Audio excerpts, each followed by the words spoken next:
Vamos falar do próximo subtipo. Subtipo do predominantemente desatento. Grava. TDAH do subtipo predominantemente desatento. Ele é caracterizado pela presença de 6 ou mais sintomas de desatenção, mas menos de 6 sintomas de hiperatividade e impulsividade. Vocês entenderam? A pessoa que é predominante desatento, nesse subtipo, ele vai ter 6 ou mais sintomas de desatenção, e geralmente é mais, são mais do que 6 sintomas de desatenção, e menos de 6 sintomas de hiperatividade. Geralmente, quando chega um do subtipo predominantemente desatento, criança e adolescente, geralmente ele tem 2, 3, 4 sintomas de hiperatividade, 7, 8 de desatenção. Certo? Na minha experiência com adultos, é muito comum os adultos serem predominantemente desatentos. Eles não dão atenção a você. Muitos deles se tornaram pessoas zen. Pessoas calmas, pessoas entre aspas calmas. Mas não cutuca não, porque se estourar, sai do eixo. É uma falsa calma, uma falsa tranquilidade. Mas a desatenção é que favorece ao, entre aspas, estado zen. Eles simplesmente se tornam desatentos àquilo que eles não querem. Sim, gente, desatento não é igual a lerdo, a lerdeza. Vocês precisam diferenciar entre estar e ser desatento e estar lerdo. Pessoas desatentas, elas têm uma mente muito agitada. Vocês sabiam disso? Na maioria das pessoas, das crianças, elas estão desatentas, mas não significa que elas estão lerdas, abestalhadas, como a gente chama aqui no Nordeste. Elas estão desatentas, mas elas estão ligadas em outra coisa. A mente está em funcionamento muito forte. Certo? Que isso pode ser exatamente um dos sintomas da hiperatividade e da impulsividade. Né? Geralmente as pessoas que são predominantemente desatentas, elas têm a hiperatividade, mas não física, não motora, é mental. É um dos sintomas, mas ela é predominante desatenta porque ela não consegue dar atenção focada e concentrada.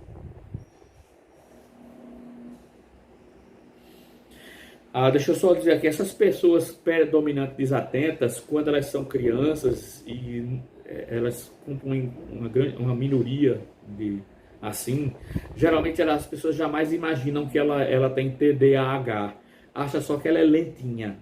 Aí eu falar, fulano é lentinha demais, oh meu Deus, demora para aprender, tem que estudar tanto para aprender, mas aí não se esforça, sabe como é? Vocês já escutaram relatos de crianças e adolescentes assim? Fulano é muito lerdinha, o outro lenta com força, mas também, né, já é lenta, já é burrinha, e não se esforça, não estuda muito tempo. Porque não acha que essa criança tem TDAH, e ela tem. E ela é do subtipo predominantemente desatento.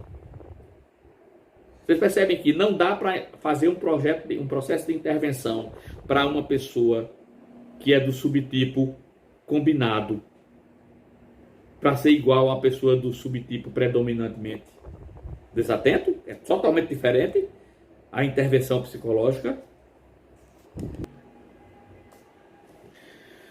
Vamos para o terceiro subtipo. Subtipo predominantemente hiperativo impulsivo.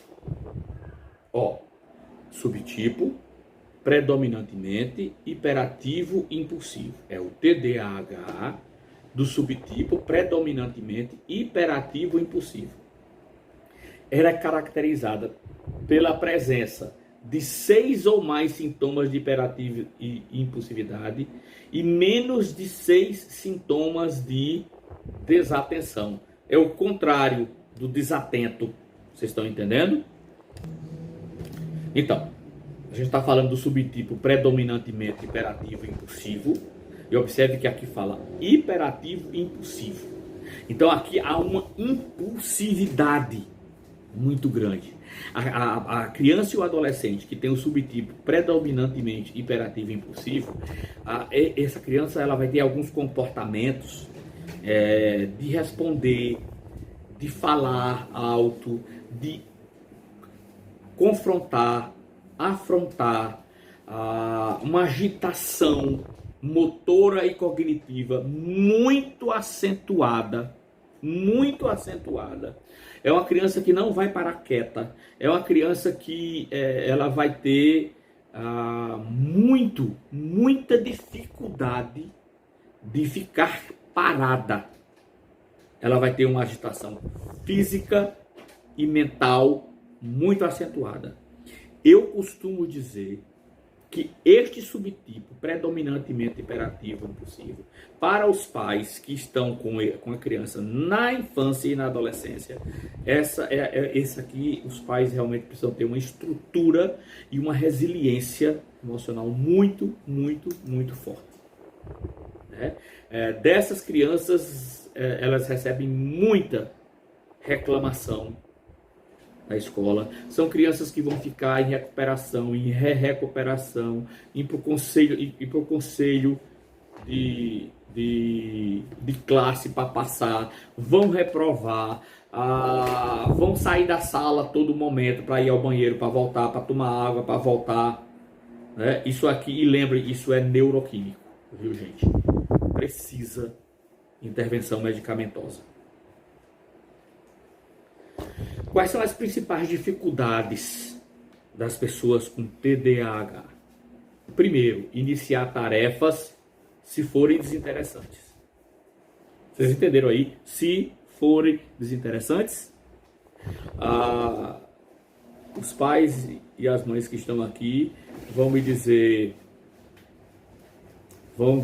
assim: eu queria perguntar para vocês, é interessante ficar sentado resolvendo problemas de matemática, questões de gramática, né, para uma criança? Não é interessante, porque a escola e os livros não parecem ser interessantes para ela. A Adriana perguntou se pode confundir com o TOD, né? Todo mundo sabe o que é o TOD, né? Transtorno positivo desafiador. Não, o TOD ele é diferente, né? A criança com o transtorno positivo desafiador, ela é muito agressiva. Ela não é hiperativa necessariamente. Ela é agressiva, afrontosa, de partir para cima com questões físicas mesmo. São coisas diferentes. Quem sabe nesses encontros que nós marcamos, para bater papo nas férias, a gente pode falar um pouquinho de TOD e desmistificar, mas TDAH e TOD são diferentes, bastante diferentes.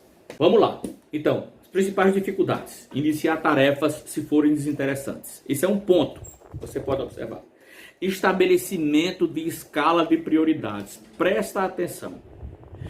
Tudo bem, Augusto, mas uma criança estabelece prioridades? Claro que estabelece, dentro do universo dela. Aqui em casa eu ensino logo cedo. O que é que a gente vai fazer hoje? A gente vai brincar, a gente vai fazer isso, a gente vai fazer aquilo. Eu não sei se vocês viram uma postagem que eu fiz há algum tempo atrás, de um café da manhã que a gente ia fazer. Entra no meu Instagram, lá tem. Então é assim que eu ensino prioridade aos meus filhos. A gente vai fazer um café da manhã amanhã. Vamos, eba! Bom, então, aí um dia antes eu começo. O que é que a gente vai ter nesse café da manhã? Vai ter isso, eu pego um papel e anoto.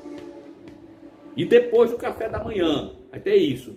Aí, meu filho Cauã de 10 anos, eita, painho, mas antes, depois do café não, tem na hora que a gente for tomar café da manhã. Aí eu já fico atento, ele disse assim: a gente vai rezar agradecendo pelo café da manhã. Observe que ele sabe eleger prioridades, ele sabe colocar. Eu falei, e depois do café? Ele disse, epa, mas ainda tem durante o café. Aí eu disse, o que é que mais tem, Cauã? Ele disse, não, a gente precisa, antes de começar a tomar café, checar se tudo está na mesa. Eu disse, é mesmo, Cauã? É, então você vai ficar responsável por isso. Aí ele vai... checa isso, tem.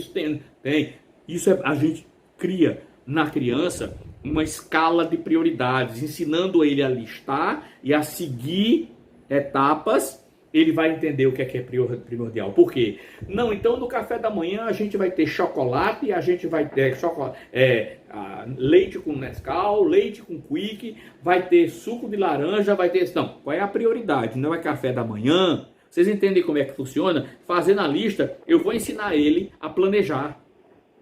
Então eu começo a conhecer meu filho, checando nele, né, qual é o estabelecimento de escala de prioridade deles. Observe, vamos falar o português claro. Quantos adultos vocês conhecem que sabem as prioridades da vida deles? Se você perguntar, mais de 80% das pessoas não sabem quais são as prioridades na vida dela. Se ela não sabe qual é a prioridade na vida dela, que derá, como diz o Matuto, que derá na vida profissional, ou vice-versa, não é? Outro ponto, focar a atenção no que se pretende realizar. Uma pessoa com transtorno de déficit de atenção e hiperatividade, ela não consegue focar, ela não consegue desenvolver atenção sustentada, portanto não foca no que pretende realizar. Então, observa se essa pessoa dá foco, se ela concentra, se ela dá atenção concentrada ou sustentada. Você começou a perceber que ela tem dificuldade na criança e no adolescente, você já fica de olho para investigar o porquê. Depois, manter a atenção, presta atenção, por longos períodos. Longos.